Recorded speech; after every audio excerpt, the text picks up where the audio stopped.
Vector का question है तो हमें दिया गया है ए वेक्टर, बी वेक्टर, सी और डी और ये रिलेशन हमें निकालना है। तो सबसे पहले आप ए वेक्टर माइनस बी वेक्टर को निकाल लें।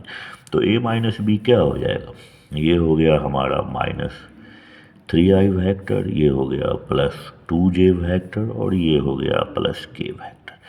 डी वेक्टर समय दिया गया है तो डी वेक्टर इक्वल टू, और सी का मान डायरेक्ट इनपुट करेंगे तो A cross B vector, C का मान डाल दिया और ये हो गया cross B vector. Vector triple product हो गया, इसका फॉर्मूला हम जानते हैं। तो क्या हो जाएगा, A vector dot B vector और ये हो गया B vector minus modulus of B square B, तो और ये हो गया ए वेक्टर। जहाँ तक हम ए डॉट की बात करते हैं तो ए डॉट भी निकाल दीजिए। तो ए डॉट भी हमारा क्या हो जाएगा, ये हो गया -2, ये हो गया हमारा -1 और ये हो गया 2 2 कट गया तो ये हमारा हो गया -1।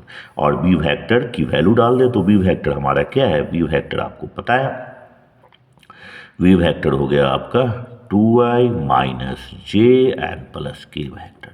और इसका अगर मॉड लेंगे तो ये क्या हो जाएगा, आपका हो गया 4 और +2 6 हो गया, तो ये हमारा 6a वेक्टर हो गया। जब आप इसको सोल्व करते हैं तो हमारे पास क्या हो जाता है, देखिए तो वैल्यू डालेंगे 2i वेक्टर प्लस जे वेक्टर माइनस के वेक्टर और ए का पॉइंट डालिए तो क्या हो जाएगा, माइनस माइनस प्लस, ये हो गया 6i vector minus 6j vector minus 12k vector.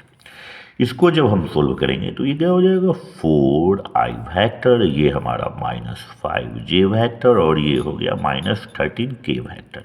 ये हमारा डी निकल गया, ये हमारी डी की वैल्यू आ गई। हमें क्या वैल्यू निकालना है, जो फर्स्ट कंडीशन आपने निकाला है तो क्या हो जाएगा, A vector minus B vector और ये है डॉट डी वेक्टर। अब डॉट प्रोडक्ट निकालना है तो डॉट प्रोडक्ट आप इसका निकालिए तो क्या हो जाएगा 3 और ये 4, तो ये हो गया आपका -12, ये 2 और ये 5 तो ये हो गया आपका -10 और ये 13 और ये 1 तो ये हो गया -13।